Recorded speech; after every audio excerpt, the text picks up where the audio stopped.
My name is Jean. I live with my husband, Alex. Alex generally doesn't do household chores and treats me as if I'm his maid. I work part-time, though. Hey, could you possibly cook dinner today? When I ask Alex, huh? Why? He looks at me as if he doesn't understand at all. Looks like we're short-staffed today and I might have to work overtime. Can you cook dinner for a change? What are you whining about? I'm the one who brings home the bacon, right? It's only natural that you do all the housework. Alex responds in a domineering manner as if to say he's superior. And so I end up not being able to say anything. Then, one day, "Hey there, I'm home." A man suddenly entered, calling out energetically. It was my brother-in-law, Mike. What? Mike? What? Why are you here? What are you talking about? This is my house. Our conversation was just not matching up. He seemed to mistakenly believe that this was his parents' house. Oh, if it's not my folks' place, you should have just told me that. I had told him that from the start. Well, since you're here, make yourself at home. My husband, Alex, made a surprising statement. Wait a minute. Why are you accepting this so easily? Although I protested, my husband didn't listen. And so our life with Mike began. But this brother-in-law, he's an incredibly rude man. Hey, Jean, I'm helping myself to the beer in the fridge. What? I was shocked. He had just helped himself to the fridge, as if it were his own home. When do you plan on leaving? It's already been 3 days. What? It's only been 3 days? Let me stay a bit longer. Does he not understand that we don't want him here? Mike responded with a nonchalant smile. But that beer is Alex's, so... Huh? Then why don't you buy some more? That's not the point. I wanted to say that, but it seemed like whatever I would say would just be brushed off, so I had no choice but to stay silent. Hey, when is your brother planning to leave? Since he didn't seem to have any intention of leaving, I decided to ask Alex. Then, huh? What are you talking about? My brother isn't leaving anytime soon. What? It seems that Mike had a falling out with his parents and didn't want to return home. He had mistakenly thought that this was his parents' house, but perhaps he pretended to mistake it on purpose. Anyway, where's my beer? Well, it's gone. Mike drank it. What? What's with that? Go buy some more right now. Alex became irrationally angry, and I had no choice but to go buy beer. Just as I was about to leave the house, "Oh, Jean, if you're going shopping, get some snacks too. Why don't you buy it yourself?" Nah, it's just a hassle. As a housewife, you should buy it. Does he think I'm his servant or something? He seems to look down on me with an utterly lax attitude. Please, enough is enough. Such rude behavior. I just can't ignore it. Huh? What, are you standing up to me? Mike, my brother-in-law, suddenly gave off a menacing aura as soon as I stood up to him. Look, I'm not saying I want to stay here forever. You understand that I'm just asking to crash here for a bit, right? But shut up, no buts. Just when I felt like I was losing to Mike's pressure. Hey, what's going on? Why are you arguing? Well, because Mike refuses to leave our home. So what? It's fine if you don't leave, bro. What? Does Alex actually not mind having Mike around? But he's even drinking your beers, you know. Well, you can just buy some more, can't you? Alex said with a matter-of-fact expression. Mike chimed in with, Right. Fine, I'll do as you wish.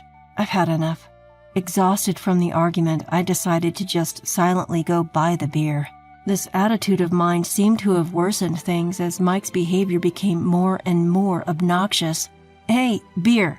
That was Mike's voice. Do you really think you'll get a beer talking to me like that? Huh? What? Are you defying me? Before I knew it, a month had passed since Mike came to our house.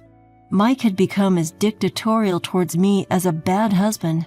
Well, isn't there a certain manner in which you're supposed to ask favors from others? Huh? What? Are you, a mere housewife, trying to tell me how to behave? He went so far as to belittle me as a mere housewife. It really seems that Mike looks down on me completely. Hey, Jean, I'm off to play golf, so you two have fun. I hear Alex's voice from the entrance. Wait a minute! Alone with Mike? Yeah, so what? Is there a problem? There's a big problem. Given Mike's recent behavior, it's obvious he's going to pull something. At least go play golf with Mike. I don't want to be alone with him. He doesn't do golf. Ignoring my plea, Alex went off to play golf. That's kind of hurtful. So you don't want to be with me that much? Mike approaches, smirking. But when are you going to leave this house? It's like you're treating me as a servant. Not like. You are my servant. He finally said it. I'm single after all. I've always wanted a servant like this. He seems to genuinely believe that a housewife is a servant. What a terrible man. I'm not a servant. I'm a proper housewife. What's the difference? Anyway, bring me some snacks. Hurry up. Mike orders while relaxing in the living room. Truly outraged, I ignored him. Mike threw an ashtray. Fortunately, it didn't hit me, but it did shatter the glass on the shelf. Hey, who do you think is in charge here? You're getting a bit too cheeky, aren't you? I felt in danger with his anger unresolved. Reluctantly, I brought him snacks, along with a new beer. Perfect. This is the life I've always wanted. He was completely in the mood of a master of the house. I was afraid that if I did something to offend him, he would throw the ashtray again. All I could do was wait for Alex to come home in fear. I'm home. After several hours, Alex finally returned. Oh, Alex, I was so scared. Normally he's a bit of a domineering husband, but I thought he would be reliable in times like this. However, whoa, what happened to this room? It's a mess. Alex prioritized commenting on the state of the room over listening to me. Well, Mike, he threw an ashtray and I was scared. I tried to explain what I had gone through, but, what's that? The ashtray didn't hit you, did it? Then it's no big deal, right? I couldn't believe it. Would any normal person say that when their wife might have been seriously hurt?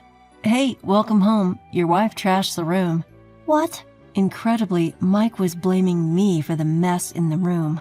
What? It was you. Why are you blaming my brother? No, it's not like that. I desperately insisted I wasn't to blame. But Alex, maybe because he was drunk, wouldn't listen to me at all. In the end, I was scolded to take care of things and to take care of Mike. Drunk Alex was very troublesome and kept repeating the same things. If I didn't at least pretend to listen, he would get grumpy and start causing a ruckus. So no matter how tired I was, I had no choice but to listen to Alex's lectures. Phew, I'm tired. About 2 hours after Alex came home, finally Alex's lectures were over. But I was completely worn out. Even so, Alex mercilessly asked me, "So, what's for dinner?" He said, no, didn't you eat out?" "Why would I eat out? You mean you haven't prepared anything?" I had just been scolded for 2 hours. How could he possibly think I had cooked? Ugh, you're so useless. You're really a failure as a housewife. And he even negated my worth as a person. What on earth had I done to deserve this? You're getting scolded. This is hilarious. Mike was just snickering from the sidelines. Maybe these brothers just love tormenting people. In the end, no matter how tired I was, I cooked for Alex and Mike. They even complained that the food was bad, so there was no salvation for me. Finally, reaching my limit, I decided to address Alex again. "Hey, when is Mike going to go home? He's not going to stay here forever, is he?" "Not that again." He clearly looked annoyed. Maybe I chose the wrong time to bring it up. "What's with you? Don't you care about my brother?" To be honest, I didn't care. After all, he just showed up at our house and started tormenting me. Just living with such a person was driving me to the brink. You know I've been having a rough time, don't you? How can you just ignore that? I couldn't help but ask Alex that. Look, everyone has stress, you know. Just as he opened his mouth, Alex said something outrageous. Mike is particularly stressed, so he has to use you as a punching bag. I couldn't understand what he was saying at all. Punching bag? Me? Why? When I asked Alex this, he said, "Because clearly in this house, you're the best fit to be a punching bag. You should be honored. You get to be Mike's punching bag." Despite the fact that I didn't want that at all, he spoke as if I did. I shouted, "I don't want that," at Alex, but he just said without hesitation, "It's not about what you want or don't want. You're a punching bag. Punching bags don't have will, do they?" Alex said it with such conviction. It was clear he meant it. And when I thought about it, Alex had been abusing me for a while now, yelling at me for no reason, even physically hurting me at times. You're cruel," I muttered, tears welling up in my eyes. But even seeing me cry, Alex didn't seem to feel anything. Oh, what a hassle. Women always think crying will solve everything. Cry all you want. I'm not going to do anything. Now, go buy me a beer. Again with the beer. He doesn't care about my feelings at all. Enough is enough. I can't take it anymore, I shouted, surprising even myself.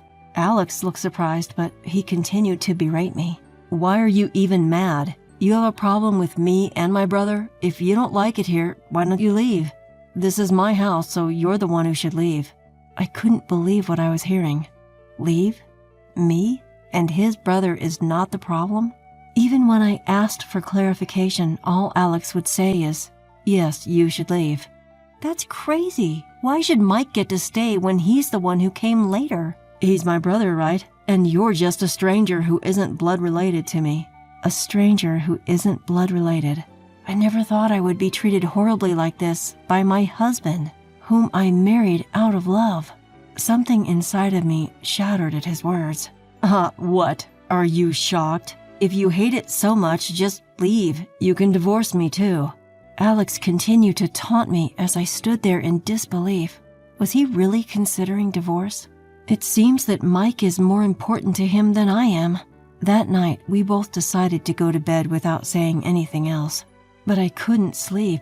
The cruel words Alex had said playing over and over in my mind. Leave, divorce. Was I the only one who thought we were in love? I suddenly felt very sad. Perhaps my feelings were unreciprocated. After a good cry that soaked my pillow, I made a decision and went to sleep. A few days passed after that incident. Alex called me. "Hey, where are you? Where did you go early in the morning? You just noticed? It's been a few days since I left." "I didn't care if you were gone. I was eating instant noodles, but I've run out. Make me some food." I thought he could just keep eating instant noodles for the rest of his life. He sounded quite flustered, raising his voice. Having no choice, I calmly replied, "Well, I've started living alone." "What? You're living alone?" He seemed genuinely surprised. "There was a studio apartment available right away. I signed the lease on the spot. I'll have the movers send my stuff later." "What the hell are you thinking? Make dinner for me and Mike." "Why should I? You were the one who told me to leave." "No, that was, Alex tried to speak firmly, but his voice gradually faltered. Of course it would. His own words were contradicting each other. "Anyway, come back home. This is a husband's order." Even so, Alex tried hard to maintain his strong tone and yelled at me. However, strangely enough, I wasn't scared of Alex anymore. Why do I have to come back? There's nothing but unpleasant things for me if I return. When I said that, Alex replied, "Whether it's unpleasant or not doesn't matter. You're a servant in this house." Again with a servant comment. I wonder if those brothers really think I have no human rights. I was too flabbergasted to say anything, so I decided to tell him about my decision. "Alex, you know, I've decided to do as you said." "What? What are you talking about?" "I'm getting a divorce." "What? A divorce?" He seemed very surprised. It's strange. Why is he so shocked when he was the one who brought up the topic of divorce? "Don't be ridiculous. There's no way I'm getting a divorce. I refuse." He seems unwilling to lose a convenient housekeeper. But his obnoxious behavior won't shake my resolve. "It's you and your brother's fault. It's because you've oppressed me this whole time. I've been holding back all this time." Perhaps realizing I was serious, Alex's voice began to tremble. "Hey, you're joking, right? Are you seriously going to get a divorce? I'll go to your parents and convince them." "What good would that do? I already talked to them. They won't listen to you." "What?" He seemed quite panicked. He should have just kicked out his brother and changed his ways. Come on, please reconsider. My brother says he's sorry. I thought to myself, these are the kinds of people who only say things when they're in a pinch. There's no way I could trust their words of regret. I'm sorry, but I can't trust a word you say. I will never forget what you've done, nor do I intend to forgive it. Hearing this, Alex became even more flustered. Wait, please, I'm begging you. He didn't kick his brother out when I pleaded with him. The more we talked, the more pathetic Alex seemed. Goodbye. We have nothing more to discuss. Wait, let's talk this out. Please, don't go through with the divorce. I proceeded with the divorce process through my lawyer, and it was successfully finalized. Alex and his brother ended up having a big fight over who would do the housework. 2 grown men fighting full out. They both ended up in the hospital. After all they've done to me, they got what they deserved. Now, even though I'm single, my life is much easier than when I was with Alex. I wish I had left him sooner.